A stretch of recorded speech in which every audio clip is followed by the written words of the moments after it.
Alright guys, we're back with the final review on the Steel Wheel Resonant F15 from Steel Wheel.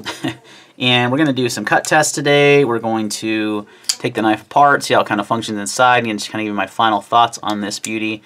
I've been carrying and using it now for a few weeks since I got it. I told you guys I'd do a final review on this knife versus the overview I just did earlier. And I do like it quite a bit. I'll give you my final thoughts here at the end. But let's get into it. Stay tuned. Just testing out the Steel Wheel Resonant with some cardboard here. Seeing how it feels in hand when cut.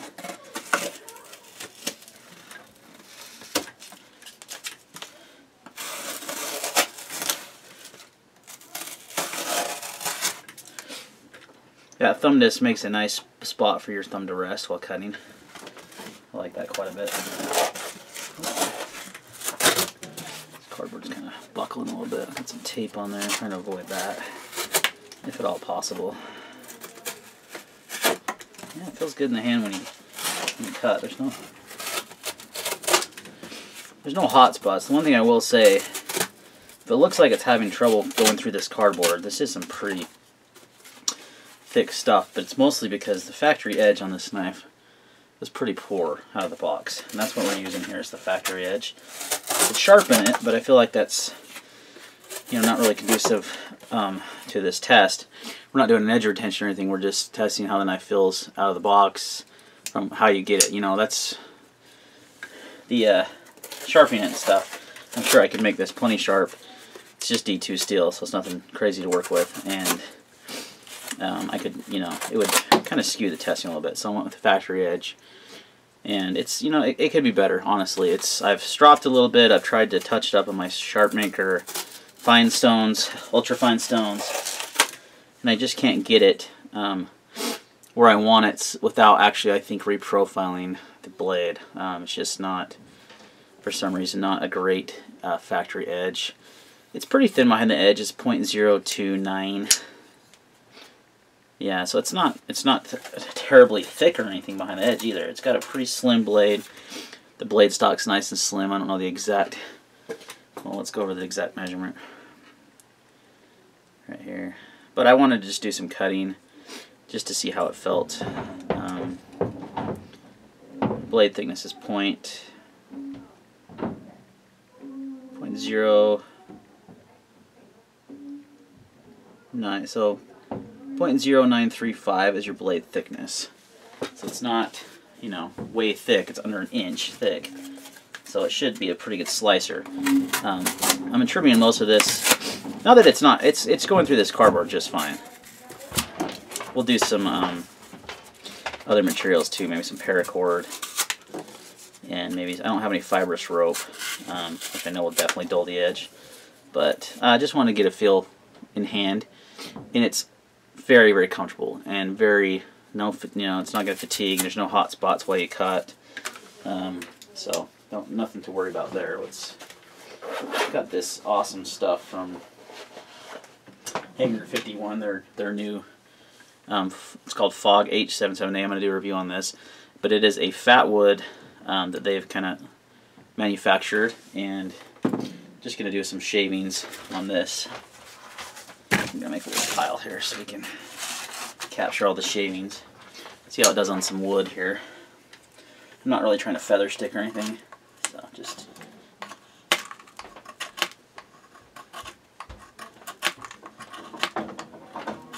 This is pretty soft wood. It's wax infused. That wood, so that's doing just fine. Shaving off some shavings for me, which is what I'm trying to do. What I'm trying to accomplish here. Some fine shavings for some tinder.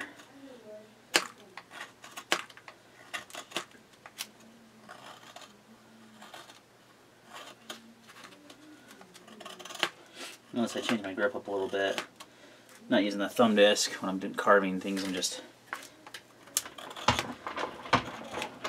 This stuff is so smooth, this wood. Get those shavings off, it's pretty effortless, and it'll take a spark really, really well. We're not going to do that here because we're indoors. But I'm just going to get a nice little pile of the shavings, put them in a little tinder box, you know, so I have them for later. But just want to do some more testing on some different types of materials.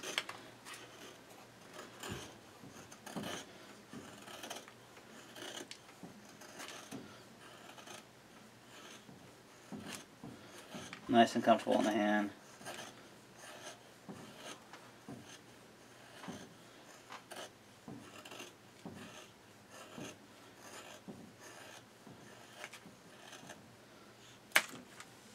Yep. Nice to use, so that could be, you know, something you may need to use it for, some woodworking type things. Also did some obviously cardboard cutting, which is going to be mainly what your EDC knives are going to see is cardboard, opening packages, cutting rope, or you know, maybe paracord or some sort of fibrous material, maybe some, you know, just your basic EDC task. Food prep would be another good one. Pretty thin behind the edge, not crazy thin. Should be a decent enough knife for food prep as well, in the field, or you know, cutting up your apple. I like slip joints especially for apples because they're always so thinly ground.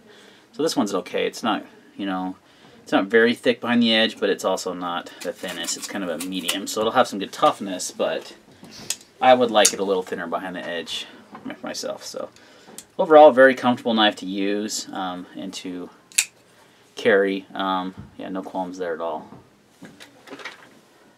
All right, let's see what's inside this steel well resonant and see how this thing works. Wow. Just got my new stubby here, Boker, little Weehaw tool. These are awesome, by the way. You should totally get one. Blade HQ sells them for like 20 bucks. I think they're around the same on Amazon. Give you a nice grip. Come with all the bits. They're high quality Weehaw. Can't go wrong. So this is a T6, right?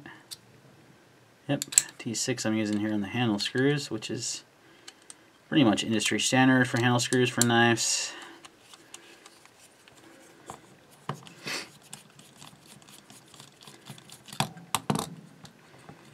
I've been wanting to see what makes this knife tick inside, so what a good time. I thought we'd video opening it up. We'll probably put it in the full review of the knife. Want the T8 here. There you are. Look at that. All the bits go on the handle. Bam. Don't lose any. I lost 2 of my T6s, so. This pivot has come loose on me a little bit. I haven't Loctited it, which I will before I put it back together. But let's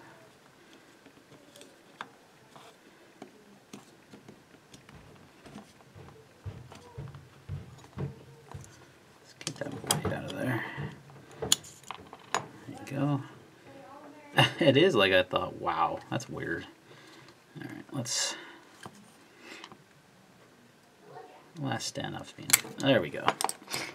Alright, and we just flew one of our washers out. So, oddly enough, if you watched my preview video of this knife, you see that I thought it had one Teflon and one phosphorus bronze washer. Watch how dirty they are too.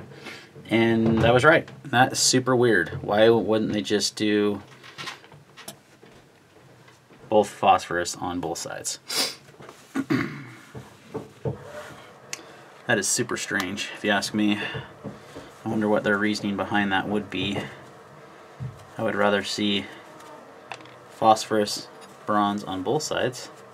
This knife is super dirty too. I haven't seen a lot of action lately though. As you see, you'll either see in my cut test and this, probably be in the same video. This is what's weird too, is look at, I mean, here's your stop pin, right? And then you've got your pivot. Take that out. You've got this little insert piece here for the pocket clip, which is actually a really nice touch because it's screwing into stainless steel and not titanium. So got that on both sides, there and there. Got your anodized blue standoffs, which we'll just leave right there. There's no reason to take them off really. And your titanium frame lock. And then you got a solid piece of carbon fiber which it is nicely finished. Not rough at all. These little pins here are weird, but that's part of putting the knife together. That's your lanyard pins. Can act as a lanyard attachment, and that's how they go on. So that's pretty basic. So a pretty simple knife overall. The odd thing is the lock bar side has a Teflon washer, which is really dirty, which will wash off, and then the locking side, or the show side, has a phosphorus bronze washer. Again, why not just do phosphorus bronze on both sides? Whatever. But there you go. That's how you take it apart. You can clean it. I just use a rag. I'll use my EDC Solutions here, which they're not making anymore, or not making anymore, so that's kind of a bummer. If you know of a good alternative to that stuff, guys, let me know, because I would love to know, because it's been my favorite. And see, this is why you don't like Teflon, is it's already got, it's a pretty thick Teflon washer. We'll put a little grease on here.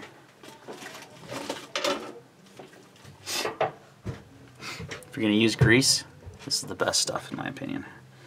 And I like to use grease on washer knives, not...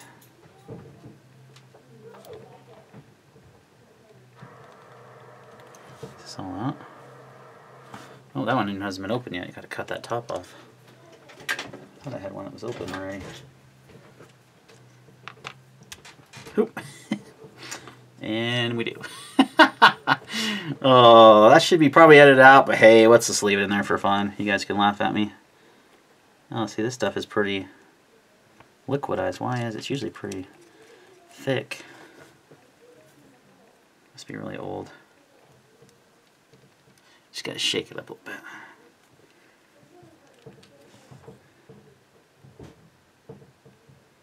Yeah, it's coming out like, that's about right. It's usually a little thicker than that. Kind of strange, but it's been sitting a while, so it doesn't surprise me too much. Put our, not the highest quality washers either, but you are getting this for under $100, so it's not like I expect to see Chris Reeve quality washers on an $80-something knife. I don't, and neither should you, because that would be, you know, it's the reason why it costs as much as it does. You get what you pay for. But it goes back together nice and smooth, which is nice. Let's hope we can get the knife. Well, since we already got the T8 on there, we'll do the pivot first. Pretty basic disassembly, guys. I know a lot of people like these videos, so I thought I'll put it in the review. It's only going to be, you know, it's going to add some length to the video, but that or I do 3 separate videos on one knife, which for me is not the most efficient way of doing things, so I don't think I will do that. I think this review just will be a little longer, which is okay. But hey, it's a full review. You get to see the knife disassembled, get to see the knife cut, and you get to hear my final thoughts after using it for a few weeks. So I think it's been a few weeks. I've been using and carrying this one like almost daily. My only qualm, since we're talking about it, so you don't have to sit here and watch me do this in silence, is the factory edge was pretty crap. Not very sharp. The other steel wheels I got at the same time, the Modus, the D2 Modus, and then the Tenet, both budget knives, mind you, have much better edges on them. And I forgot to Loctite my pivot. We'll fix that in a minute. Do it off camera.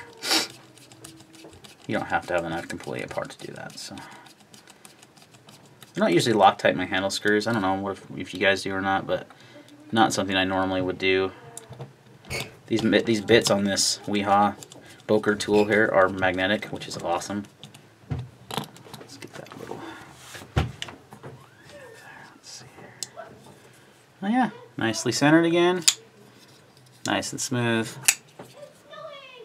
Yeah. Not needed to clean. That feels much better. Like I said, it's seen a ton of carrying use, so well, not a ton, but a consistent amount and a good amount of cutting lately. So yeah, my only qualm on this knife, guys, is the factory edge was not the best. The action has been nice and smooth. I need to Loctite that pivot because it will come a little loose, I noticed. It's lightweight, very, you know, it's decently thin behind the edge. You saw when I was doing my cutting, I measured that. I believe it was like 0.0275, 0.2028, in that range. So it's decently thin behind the edge. It's got a nice thin blade stock, so it should be a great slicer. I think the, like I said, the weakness this knife had was it had a factory edge that wasn't very good. I think it's going to need to be reprofiled actually to be a really good cutter, which is fine. I can do that. Just for the sake of testing and reviewing the knife, I didn't want to really do that on this model yet, but wanted to kind of show you how it was from the factory and what you might, maybe you'll have a different experience with the edge. Other than that, yeah, it's nice and smooth now. Like good old Chris Reeve Flonnet grease, even though that stuff is probably a few years old. That's why it's, I've got just a ton of those little tubes from all the CRKs I've owned over the years. And yeah, so overall, great knife, good ergonomics, very nice to cut with in the hand. I like the thumb ramp. I like that a lot of people like that the thumb ramp is not, like thumb studs are kind of, some people don't like thumb studs because they get in the way of the cutting path sometimes and they're harder to resharpen knives with. This is not going to be an issue. I really like the thumb disc. It's well designed. Really gets you a nice purchase to flick that knife open, or you can use your thumb and go underneath it, or you can use your thumb on the outside and do it. And it acts as a nice place to rest your thumb when you're cutting as well. So overall, great knife, guys. I definitely like the Resident. I think it's a great value at, it'll probably come into market. I mean, it was like, I paid like $85, I think, for their 25% off sale, and that's probably what it'll come to market at. You know, most of the stuff on their website is MSRP. You know, you got options for tip up and tip down carry, got a nice deep carry clip, titanium frame lock, nice carbon fiber scale, D2, very lightweight. Can't complain. You know what? Just overall a great knife for the money. I think it's one of the better knives of this 2017 calendar year. One of the best values for sure for what you're getting out of the knife. Some nice quality materials, and you're getting nice smooth action. Another qualm I do have is why I use one phosphorus bronze and then one Teflon washer. One of the weirder things I've seen on a knife, but hey, not a big deal because the action is nice and smooth. And there you go, guys. That's going to wrap up my final review of the Steel-Wheel Knives Resident. This is the F15 model. They also offer this in an aluminum model that's even less expensive, but I would go with carbon fiber titanium. It's not a lot of money, and it's a fantastic knife. Nice. It's a bigger knife, but it carries really small, and it's nice and light, so you won't even notice it in your pocket. Thanks for watching, and we'll see you in the next video.